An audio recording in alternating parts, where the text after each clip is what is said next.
हे जगणे आनंदाचे प्रवचन चौथे भाग दुसरा. काळ, वेळ, आपण वेळ कसा घालवतो? विशेषतः रिटायर झालेल्या लोकांना कळतच नाही की आता काय करायचं. रिकामटेकडा वेळ कसा घालवायचा? करता येण्यासारख्या अनंत गोष्टी आहेत ज्या आम्ही तुम्हाला शिकवतोय. ते जर शिकलात तर तुमच्याजवळ एकही क्षण मोकळा राहणार नाही. पुष्कळ लोक क्लबमध्ये इकडे तिकडे जातात. त्यांना म्हटलं इथे काय करताय तर ते म्हणतात वेळ जात नाही म्हणून. We have come to kill time. But you cannot kill time. Time kills you because you are nothing but time. जसे आपण आहोत ना तसे वेळेच्या बंधनात आहोत. इंग्रजीला वेळेचा टेन्स हा शब्द आहे.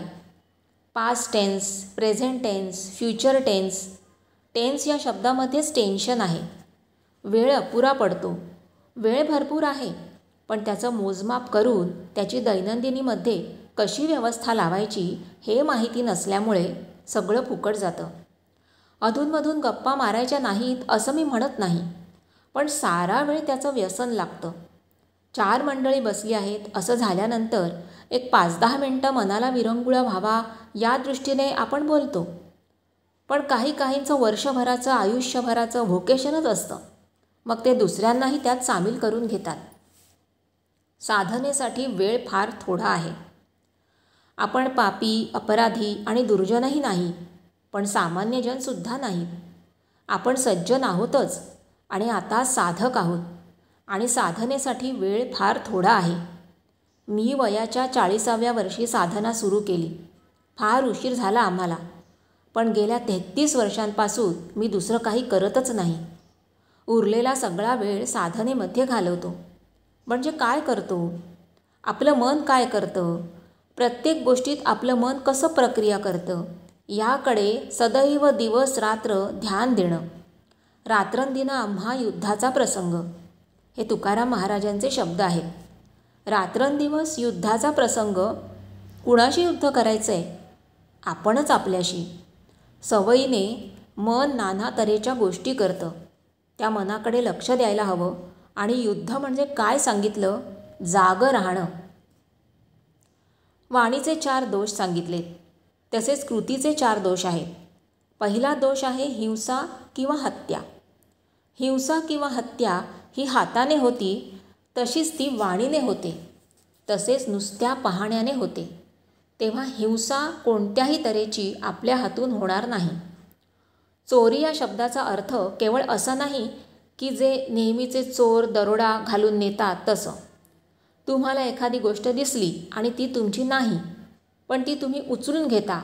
तुमच्या कामासाठी तुम्हाला जरी न्यायची असली तरी ती ज्याची आहे त्यांना सांगून न्या की ही गोष्ट मी थोड्या वेळाने नेतोय.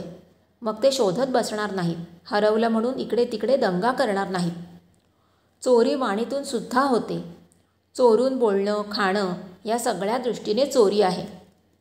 तिसरा म्हणजे व्यभिचार, जो कामवासनेशी संबंधित आहे. कामवासना मानवी जीवनामध्ये खूपच हल्लकल्लोळ माजवणारा एक भाग आहे. तरुण वयापासून म्हातारपणापर्यंत, मरेपर्यंत म्हणा, व्यभिचार कृतीमध्ये आणू नका. मनामध्ये येतो त्याबद्दल आपण नंतर बोलू. शेवटचा दोष म्हणजे नशा. ती बाहेरच्या औषधांमुळे होऊ शकते. दारू प्यायली की ती चढते. तंबाखू खाल्ली की चढते. नाना तऱ्हेचे ड्रग्ज घेतले की चढतात. या बाहेरून घ्यायच्या गोष्टी आहेत. पण आपल्या शरीरांमध्ये शरीरांतर्गत काही नशेचे पदार्थ आहेत ज्यामुळे माणसाला नशा चढते. क्रोधाची नशा चढते. कशावरती रागावलास? कशामुळे रागावलास? राग आला. रागाच्या भरामध्ये मनुष्य काय करत नाही? काहीही करून बसतो. तसंच मोहाचं आहे. ज्याला आपण शृंगाररस म्हणतो, अशा एका मोहाच्या क्षणामध्ये दशरथ राजा नाही का वर देऊन बसला आणि सगळं रामायण घडलं. त्या क्षणी समजा दशरथ राजा थोडासा जागा असता की आपण काय वर देतोय, what am I promising to my wife, कदाचित रामायण घडलंच नसतं. रामायणाच्या कथेमध्ये पुढे सीता वनवासात गेली. तिला खरं म्हणजे पाठवलं नव्हतं. दशरथाने रामाला एकट्यालाच वनवास घडवला होता, पण ही पण गेली. ती राजकन्या होती. ती दागदागिने स्वेच्छेने उतरवून गेली. जंगलात गेल्यानंतर काय घडलं? राम बाहेर गेले आणि तिला एकदम सोन्याचं हरिण दिसलं. सोन्याचं हरिण! सामान्य बुद्धीला माहीत आहे की सोन्याचं हरिण म्हणजे सोन्यासारखं फक्त दिसतं. तरीही समजा तसं आहे. आता ही सगळं सोनं नाणं सोडून आली तर असं काय वाटलं तिला? मोह. सीतेला सुद्धा मोह झाला. बेहोशी. आतून नशा आली आणि ती नशा इतकी चढली की तो हरिण पाहिजेच. आणि नंतरचं रामायण तुम्हाला माहीतच आहे. काम, क्रोध, लोभ, मोह, मद, मत्सर हे आपल्यातच आहेत. प्रत्येक देहधारी माणसात आहेत आणि आपल्याबरोबर वाढत आहेत. वासना. मुळामध्ये वासनांनी जन्म घेतला आहे. जन्म म्हणजे काय हे सुद्धा मी तुम्हाला नंतर समजावून सांगणार आहे. कोणाचा जन्म होतो? जन्म घ्यावा लागे वासनेच्या संगे. जन्म आपला नाही झालेला. अतृप्त वासना ज्या राहिलेल्या असतात त्या जन्म घेतात, कारण त्यांना तृप्त व्हायचं आहे. अतृप्त वासना देह धारण करतात. असे अतृप्त वासनांनी देह धारण केलेले सगळे आपण वासनांचे चालते बोलते पुतळे आहोत. वासनासुद्धा आजार आहे.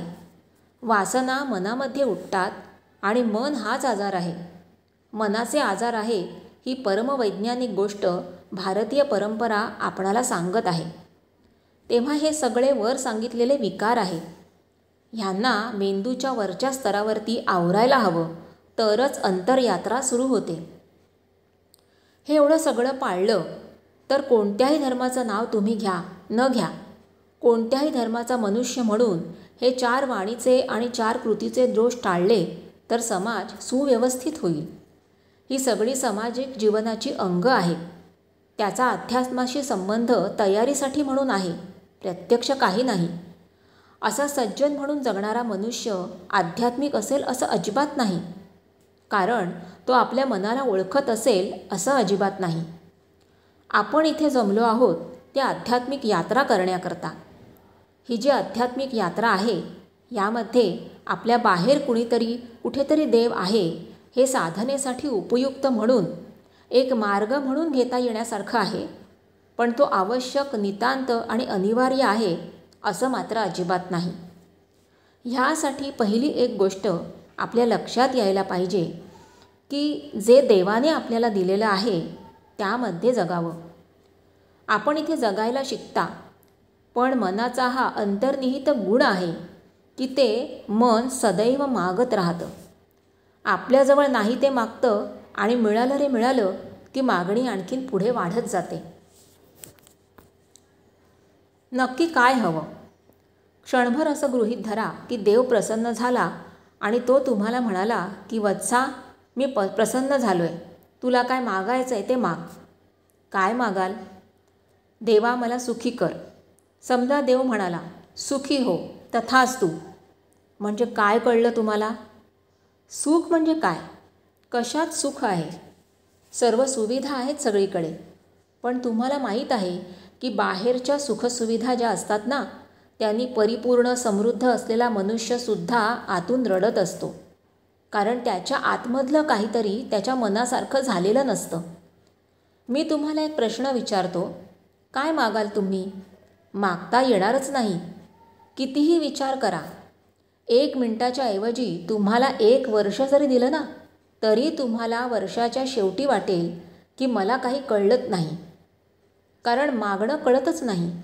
माणसाला माहितीच नाही की आपल्याला नक्की काय हवं आहे. मनाचा काय गुण आहे? सदैव ते अभावामध्ये जगत असल्यामुळे जे आपल्याजवळ आहे त्याच्यामध्ये त्याला तृप्ती, समाधान लाभतच नाही. जे नाही त्याच्याकडे ते धाव घेतं. जे नाही त्याच्याकडे धाव घेतली म्हणजे धडपड सुरू झाली. मग या ना त्या प्रयत्नांमुळे ते मिळवण्यासाठी धडपड सुरू होते. नाही मिळालं तर धडपड, बेचैन, दुःख चालूच राहतं. पण समजा मिळालं रे मिळालं की काय होतं? तो भाव झाला, अभाव नाही. मग मन म्हणतं आता कशाचा अभाव आहे, लगेच पुढे उडी मारतं. हे बुद्धीच्या स्तरावरती समजून घेण्याचा प्रयत्न करा. आपल्या बाहेर कुणाचं तरी वर्णन चाललं आहे असं नका समजू. हे आपलं वर्णन आहे, म्हणजे माझं, तुमचं, प्रत्येकाचं वर्णन आहे. हे असंच आपण जगतो. मनाच्या मागणीवरून एक मजेशीर गोष्ट आहे, ती तुमच्यासमोर मांडतो.